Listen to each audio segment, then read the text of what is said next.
Hello, everybody. I'm really excited to bring you today's episode with Alicia Bognanno of Bully. But first, my friend and collaborator Mary Lattimorre and I caught up over the phone to discuss her excellent new album, Silver Ladders, which is now out and available everywhere. Hello. Hey, Mary, it's Joe. Hey, Joe. How's it going? Pretty good. How are you? I'm all right.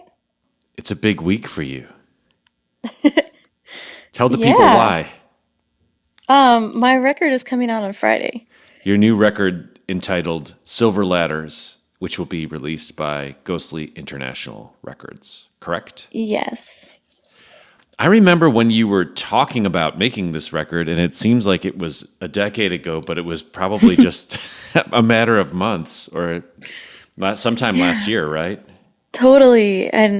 And just recording it, I recorded it in January, and even that just feels like years ago. It's so crazy. What was different about the recording process on this album versus everything you've done up until now? I haven't really, for my solo stuff, I haven't really gone in with a producer into like a professional studio. Or like, I don't know, worked with a producer seriously who was, telling me what to add and who was kind of taking away tracks and things. Um, so I haven't really given up that kind of control before. So I was looking for, uh, I was looking for to do something different this time. So I think it was a very educational process, and it was really great. And the producer you worked with is Neil Halstead from Slowdive, right?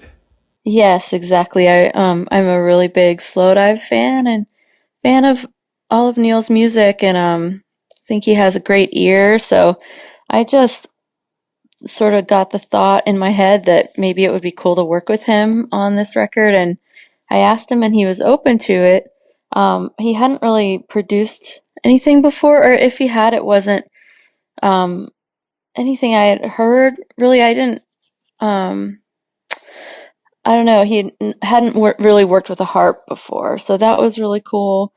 So this is kind of a new experience for us both going into the studio and working together like that. It was really, really fun. I've always thought that bringing a collaborator in the fold and learning to trust that person is the mark of. Totally. I really like that actually. That's good. I think about it as growth, I want to grow with each recording that I make. So, yeah, being able to kind of let go of the control and just trust the person. Um, yeah, it's a sign of just learning, like being willing to learn and being really open, I think, to what the other person is doing.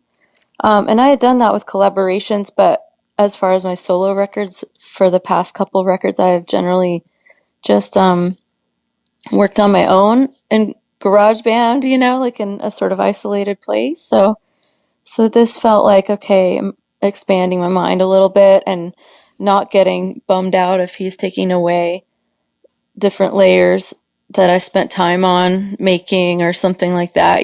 Just kind of being um, open to criticism too. Just like someone saying like, "Oh no, this layer is unnecessary," or "Oh yeah, this part's a little bit, it's like a little bit too cheesy" or something like that. And just being open to that and not being touchy or fragile about it, I think is cool. Well, I've never thought any of your recordings are cheesy, but if this is the least cheesy and it represents it Well, represents thanks, Joe. artistic growth, then everybody should be really excited to check it out. And Oh, aside from streaming, how can people order it on a physical format? um, well, you can go to Bandcamp. You can go to my Bandcamp, and it's up there um, to order. And then you could also go to ghostly.com, which is the label that puts it out. Um, and yeah, hopefully you'll like it. I think physical format is the best because you get to see the art, and the art is really beautiful. It's done by Becky Suss, whose paintings I use for my records. She's generous enough to allow me to use her paintings, and this one is one of my favorites of hers. So And it's a beautiful cover. yeah, thanks, Joe. Yeah, it's really cool. It's actually a painting of the inside of a lighthouse, which which I think fits well with the record being made in Cornwall, which is like a coastal little town in or Newquay, which is a coastal little town in Cornwall in the UK. And so yeah, it has kind of a coastal theme this time, just loving the ocean. Well, Mary, thanks for checking in with me, and everybody should check out Silver Ladders, which is Oh, out thanks so this much, Joe. week. Thanks a lot.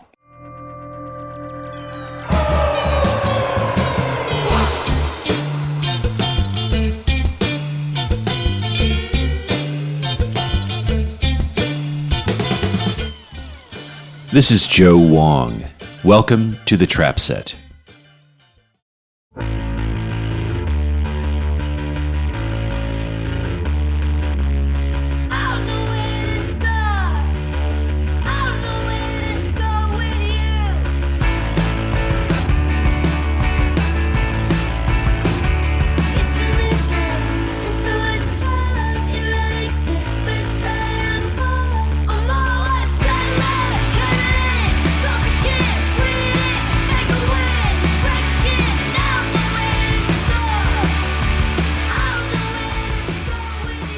Today's guest is songwriter, vocalist, guitarist, and audio engineer Alicia Bognanno.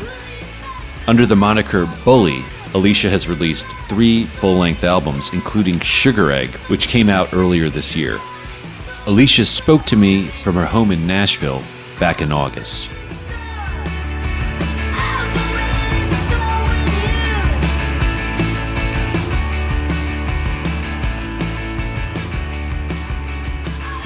Hello? Hi, Alicia. Hi. Hey, it's Joe. Hey, how are you? Good, how are you? Good. Are you in Nashville? Yes, I am. What's it like over there right now? It's all right. I mean, it's really hot and humid, but Nashville in general is just kind of in a weird state because we got hit by the tornado and then the pandemic happened. So, um, it's just like as a city, it never really got back up and running, but yeah, it's doing okay. What have you been up to today? I have been doing press stuff all day. Are you finding it easy to structure your time amidst COVID? Uh, I mean, I yeah, I don't know. The whole thing has just been kind of turned upside down because so much of it, usually evolves around touring, and I think without having that there, it's just a little bit different, especially with press stuff because normally when I would be able to pop into radio sessions and play a couple things and leave when we're on the road, now I'm kind of having to do all of it from home, but everybody needs different things and formats and everything. So I would say that it's just a lot more time consuming than it would be if COVID wasn't going on. But I'm used to working from home anyway, so that shift isn't too wild, which is nice. Do you like doing press? I like it when I can stay in my comfort zone. Like I think that now I've been doing it for a while and I know like when something is appropriate or inappropriate or when I know, you know, that there's something that I don't have to necessarily talk about if I don't want to talk about, whereas like before I think I felt obligated to ask or answer any questions and now I just try and be a lot more aware of myself throughout the whole process and how it's going to kind of affect me and just more cautious in general. Really, my main thing is so much of the songwriting process is really personal, and I don't want anyone to ever feel like I'm throwing them under the bus. So, a lot of times when I'm asked to give like descriptions or suggestions of the meanings of songs, I try and keep it vague because I don't like feeling like I should censor what I'm writing for the possibility of being asked about it, So it's just like kind of a complicated uh, situation to try and navigate, but I feel better about it now than I had in the past. Do you feel like when you're writing songs, you have a clear idea of what it's about, or does it seem kind of mysterious sometimes? No, I definitely have a clear idea for the most part. Like, often when I start, I'll loop a guitar part or a bass part, and I'll have it playing through my PA, and then I'll have my vocals running through the PA too, and I'll mess around with different melodies forever, like for hours, until I find something that sticks. And then usually there's a couple lyrics that naturally come with that. Sometimes they're not, but usually there are. And then from there, I try and figure out the goal of what I'm going to write about. But more often than less, when I sit down and write, I'm wanting to write because something is on my mind. So it usually has a subject matter before I even get to the lyrics. But every so often, it will be that I'm just playing and kind of seeing where the lyrics take me. But before I write it all down, I always commit to like um an idea so I can make sure that I'm like staying in line with what I meant from verse to verse. Not that you have to do that, but to me as a writer, I like to look at a song that I had wrote and have it be like one full cohesive story as opposed to like little parts about different things. So Yeah, I mean, it also just seems like a way of defining the song and kind of taking away the infinite options that are there in the beginning, kind of like chiseling away. yeah, for sure. And I think it's like a challenge to commit to yourself what you're trying to convey throughout the song. It's like easy to sort of write abstract lyrics and not really commit to a meaning, but then when you're going to have to play that every night over and over again, you want to be singing about something that you can actually relate to and something that can, drive some sort of feeling from you and yeah, and be able to connect with people. Right. And then the cool thing is that then when you're connecting with people, they're imparting their own meaning onto it because they don't know what was in your Absolutely. head when you wrote it, Yeah, definitely. which is why I won't even ask you that question because it doesn't matter, you know? It doesn't. But let's go back. So you grew up in the Twin Cities area, right? Yes. What did your parents do? My mom was a teacher, and my dad worked. He sold chemicals. He worked for a water. I don't. I'm not really exactly sure like what he did, but worked for a water, some sort of like water purifying uh job. Were they musical people? I always just say he sold chemicals. I don't know. I think he like tries to keep preserve water or something.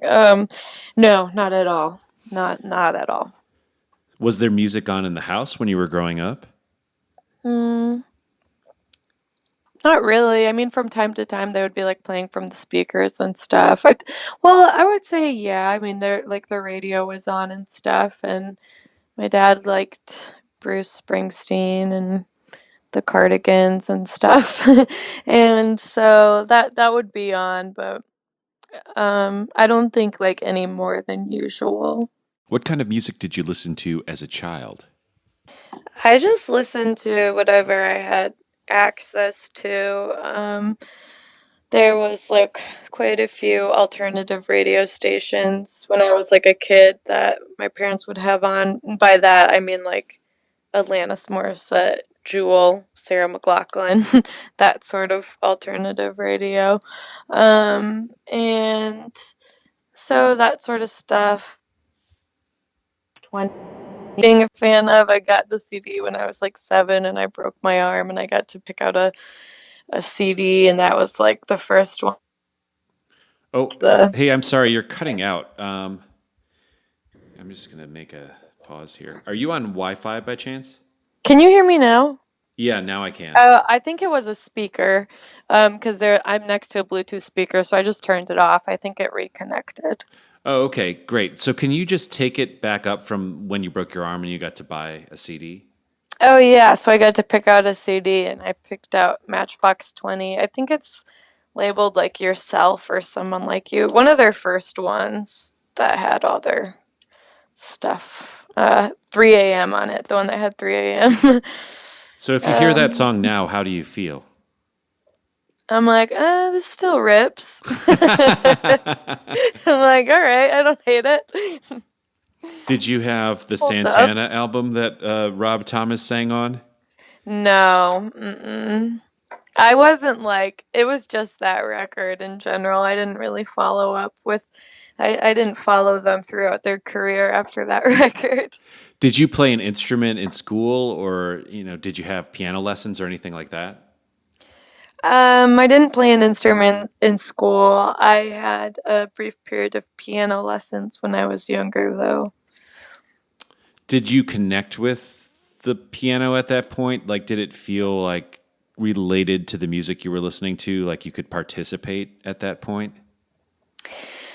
No, I always kind of struggled with piano because, like, as I went through high school and really wanted to play music, the piano was kind of, what we had at home and what I had like a few years worth of lessons on. So it was sort of my way of writing a song, but I never like anything that I came up with never sounded like it did in my head pretty much until I was in college and was like messing around with the electric guitar and pedals. That's when everything clicked. I always felt very limited when I was trying to write with piano, as far as like what I wanted to accomplish or how I imagined a song sounding. Right. So it sounds like the desire to write was there before you kind of found the instrument that provided you that entree into your own creative voice. Yeah, definitely. I had been writing lyrics and melodies since I was like 5 years old. So that had always been a dream or a goal of mine. It just seemed like such a reach at the time. But yeah, Why did it seem like a reach? I just to play music professionally because I didn't, like in Nashville, you're here and everybody is sort of in bands when they're 15 and they're already playing house shows and stuff. In Rosemount, Minnesota, I knew one band from high school and I was a freshman and they were seniors and that was it. It's just nobody was playing in bands. No one was playing music. It didn't seem like anything I would have, you know, access to, even figure out how to go about it.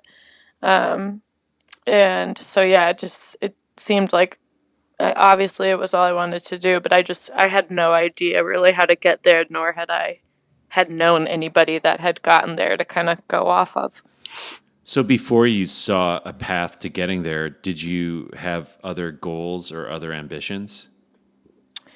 No, I was a really bad student. I didn't I probably wouldn't have gone to school if it wasn't for audio engineering. I maybe would have tried writing, but my spelling is atrocious. But no, I mean, I always loved animals, but I never had any other passion or any other path that I would have taken career wise. So after high school, you went to Middle Tennessee State and studied audio engineering. What hmm was the impetus to do that? I was in my senior year, and at Rosemount Public School, you could take classes your junior and senior year, that were sort of like electives at the zoo school that was close by off campus. It was actually on the zoo. It was like the art school of Rosemount, and they had an engineering class, so I would travel from take the elective there. Um, every day, and my engineering teacher found MTSU and suggested it. He was like, "Here's it's It's not crazy expensive. You can get a bachelor's of science in it. You should go here, and you can continue to study audio engineering. And I applied and I got in, which like anybody could get in. I think you can get in if you have like a 1.0. And yeah, and then I studied the program, and then going through that program after I got in like my upper division classes was the first time that I ever did well in school. But I have him to thank for that. I never thought I would end up in Tennessee, but it's worked out pretty okay for me so far. Did you start hearing music differently once you took that class in high school? Were you starting to hear it from an engineering perspective? No, it was so introductory that, like, we were just getting familiar with software. It was kind of just like, here's GarageBand, here's Pro Tools, this is a microphone, this is what it does. There wasn't really any emphasis on signal flow or, tones or preamps or anything. It was so much of a beginner's program that sonically I wasn't really picking up anything that could be affected by certain frequencies or anything. And then you said that when you were in college, you started to do well in school for the first time. And you also mentioned that that's the time that you discovered guitar and pedals. So it seems like you were gaining this technical knowledge, but it was also opening up creative pathways. Can you talk about some of the important revelations you had during that time?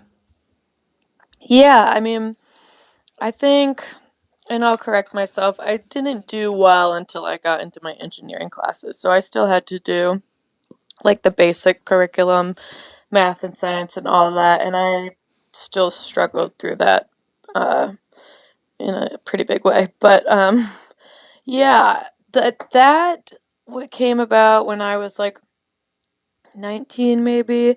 I was 18, I was in the dorms, I was hanging out with a group of people and everybody started playing music. And then when I was 19, everybody had moved out of the dorms, and at MTSU we all rented houses. You could do it and play music easily. The rent was super cheap. It was like you could get a 2 or 3 bedroom house for 600 a month. And everybody would just have house shows, and that was like kind of what you did on the weekend instead of going to the bars. But yeah, I'm not exactly sure the parallel. I mean, I started playing before. I think I'm like closing my eyes trying to think about. I don't know. I mean, I wouldn't say there was much like of a click between when I started being able to like play guitar and mess around with guitar as much as there was when I started becoming familiar with tape and recording analog. That's really when things clicked for me on the engineering side. It was just like a much more physical process, and Pro Tools Transport replicates a tape machine. And when I saw that, everything sort of clicked. And then I had gotten a hold of a 4-track machine. Two of the channels worked, and I could record myself playing guitar into it. And that was the first time those two things really came together for me, and I was able to sort of practice both at the same time. So then, armed with these new tools in your arsenal, how did it affect the way that you wrote and recorded songs? Hmm.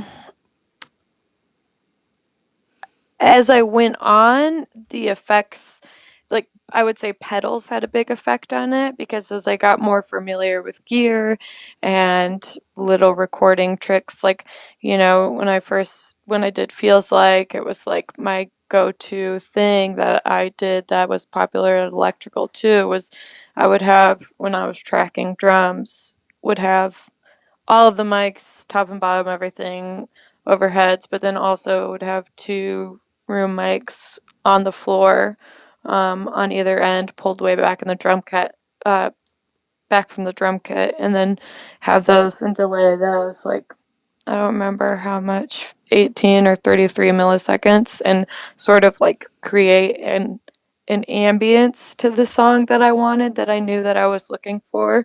So there was little things like that that would cater to, not really cater to songwriting, but like while I was writing, I could already envision what I was going to be doing studio wise with it. And then for the songs themselves, a lot of guitar pedal stuff was really what helped me kind of evolve. There's certain stuff you could just play on guitar all day, but then if you slam on a distortion pedal, you're like, oh, this is exactly what I was looking for. I didn't even know I wasn't really looking for a certain chord progression. I was really just looking for a tone. And yeah, so pedals had a big part to do with that. When I started playing and recording, when I first started, I wasn't messing too much with either of those because I only had a few tracks. But I did have a analog delay pedal that I got off eBay for like $20, I think. And so I messed with that a good amount. But other than that, it was a little further along that um, pedals and different recording techniques really started to make their way into the songs themselves. Right, like almost the way that it was recorded became integral to the song itself. Yeah, or like as I would write, I could already imagine what pedals I want, how I want it to sound. Is this going to be clean and tight sounding? Is this going to sound, dissonant? Is this going to sound super ambient? What do I want with these vocals? Do I want to blow them out a little bit? Do they want to stay clean? All that sort of stuff really started to become a part of the songwriting process the more I learned about engineering. You mentioned electrical audio where you interned after college. How did that internship come about? And were you a fan of the records that had been made there previously? Yeah, that internship came about because I wanted to get into recording analog.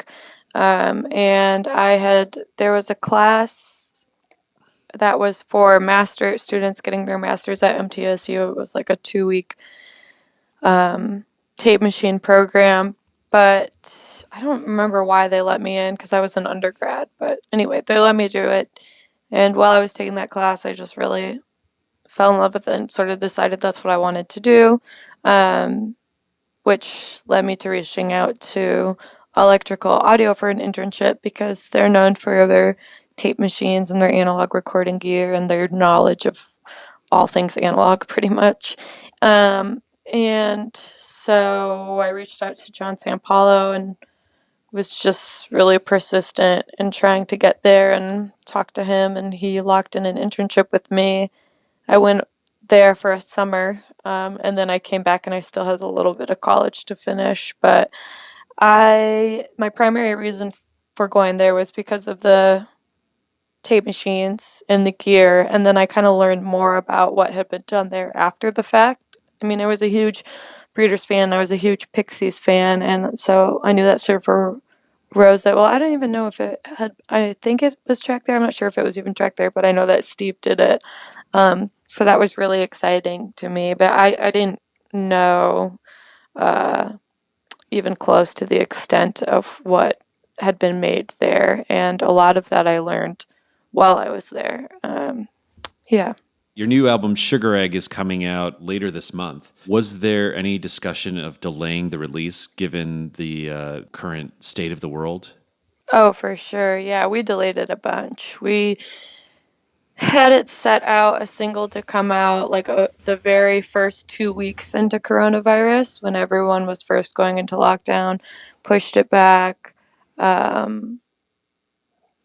even more, and then pushed it back more after that once we found out it wasn't getting better.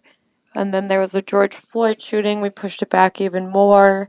And then we got to a point where we couldn't push it back anymore. And the songs had been sent to, I think it's like DSPs or something that has to do with streaming. And we kind of just came to agreement that, okay, regardless of what happens next, this is the day that it just has to come out on because it's been pushed back so much. But yeah, I mean, I was didn't it wasn't a great feeling because I never want to come off as being insensitive.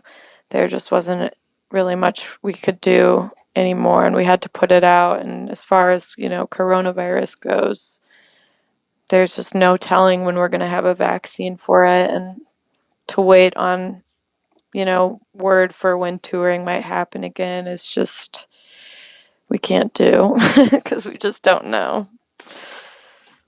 Tell me about how you recorded the album. John Congleton recorded the majority of the record at Pachyderm. Um, So John has and been on this show, and he also interned at Electrical Audio. And Pachyderm is most famously where Steve Albini recorded In Utero.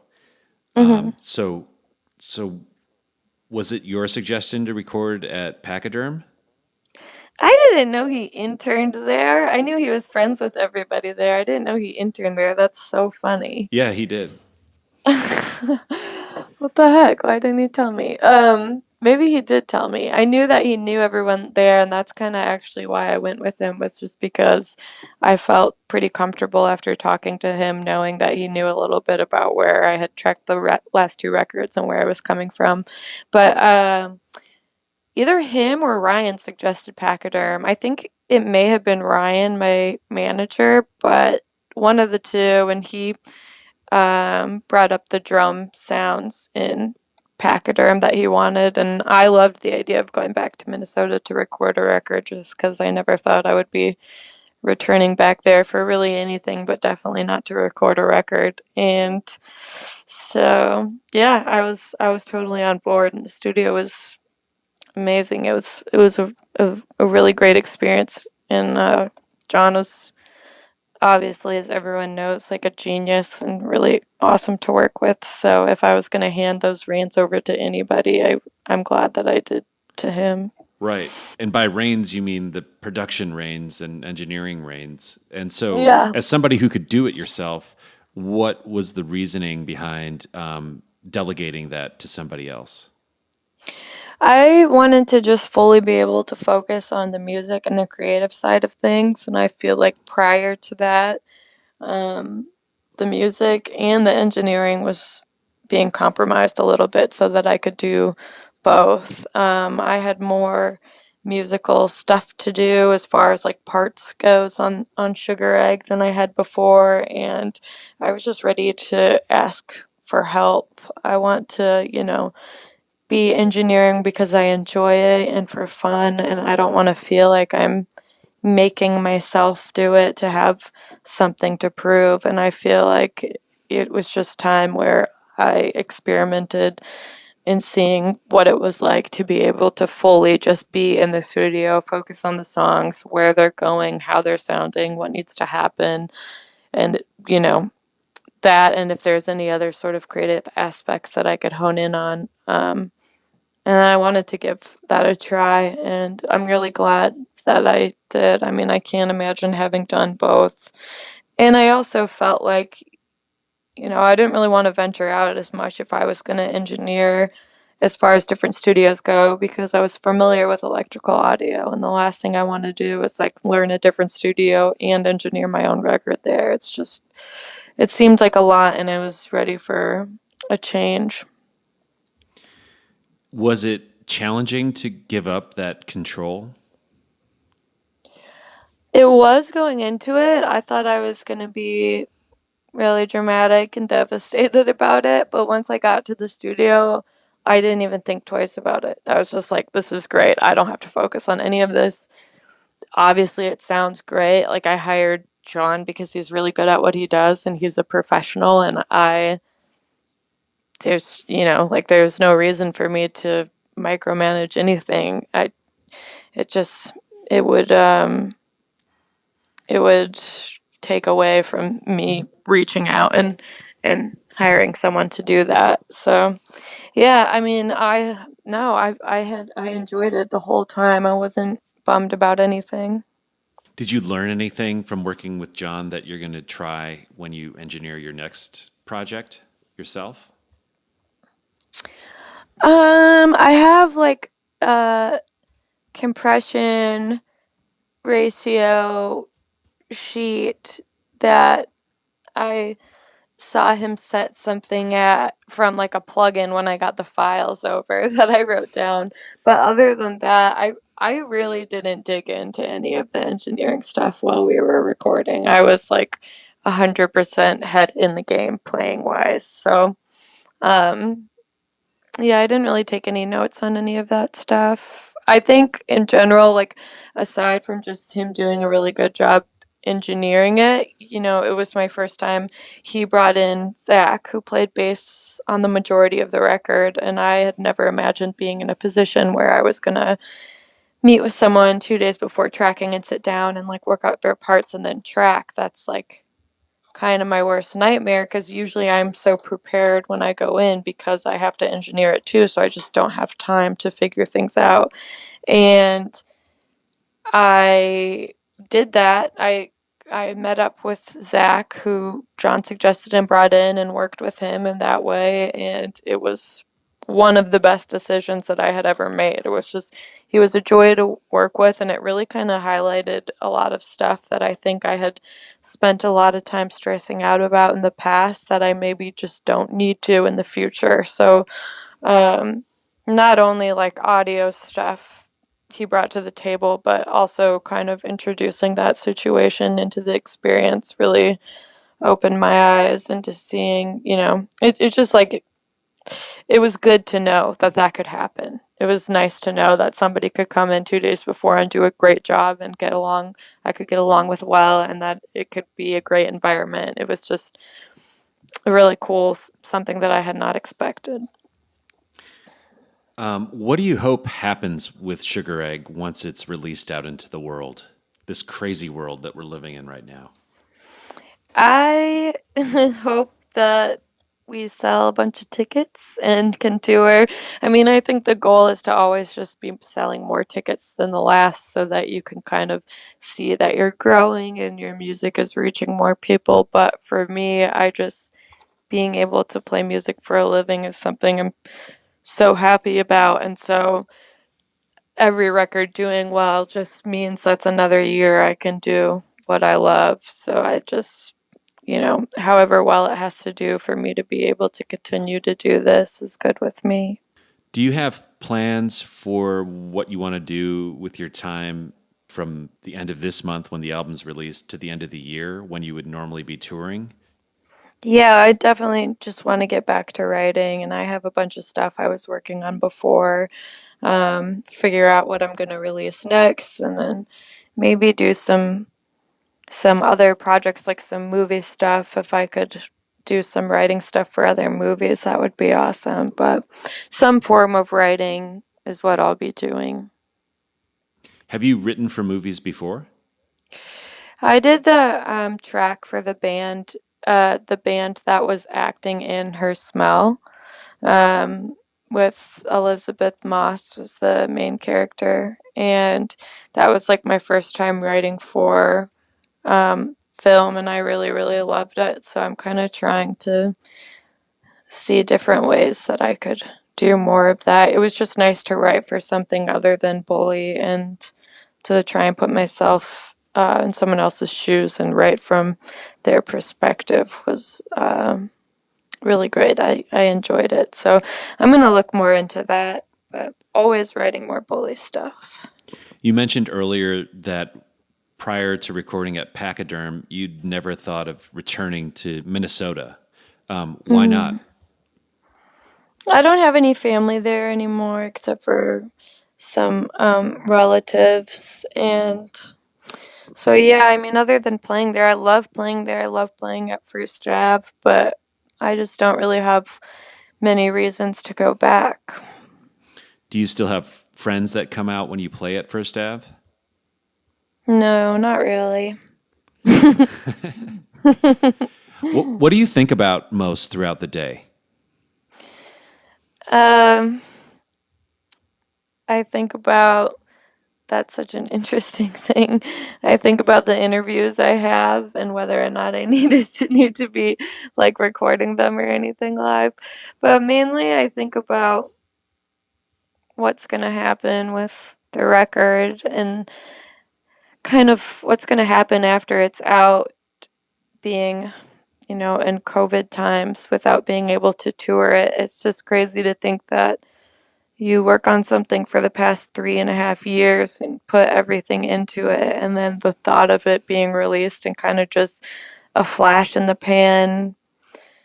I'll say it really worries me, but it doesn't worry me. It's just such a strange thing to think about. Like, what do what can you do even if that happens? That's just how things go. Well, But I think about that a lot. yeah, I mean, I think it kind of taps into a central kind of insecurity, or yeah, I guess you would call it an insecurity that lots of artists face, because you spend all this time making something, and then once you put it out into the world, even under normal circumstances, you really have limited to no control over how people will receive it. Yeah, But totally. especially now, the tools that you would usually use to kind of get the word out are not available. Yeah. Definitely. I mean, so much of it is like people going to shows and posting photos of shows and telling their friends how much fun they had and word spreading that way. But without that, we're just left to social media, which is a shame because it's just such an unhealthy medium to try and keep up with. And it makes for a very strange place to be as like a person releasing music right now. Right. It's almost like if you had a baby and then someone took it away from the time it was born, and you could only FaceTime with it until, Yeah. for the rest of its life or something. You know Yeah, what I mean? exactly. Yeah.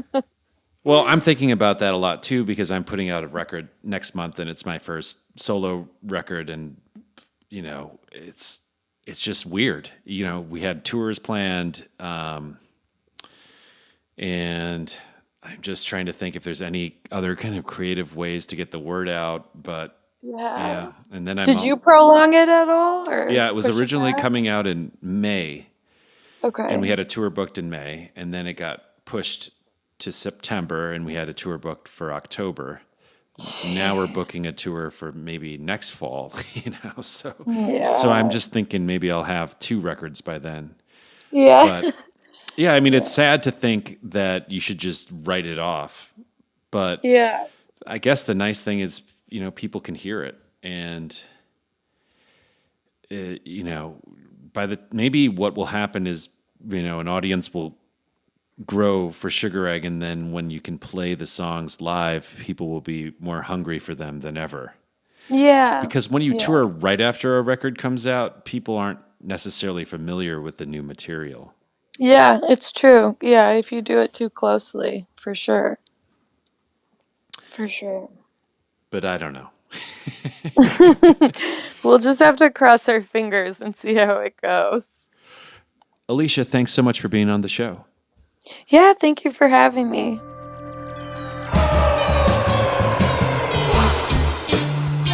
The Trap Set is produced by me, Joe Wong, along with Chris Karwowski, who also edits the program. Follow us on Twitter, Instagram, and Facebook at The Trap Set, and visit our website, thetrapset.net, to subscribe to our show for free. If you enjoyed what you heard today, please donate to our show.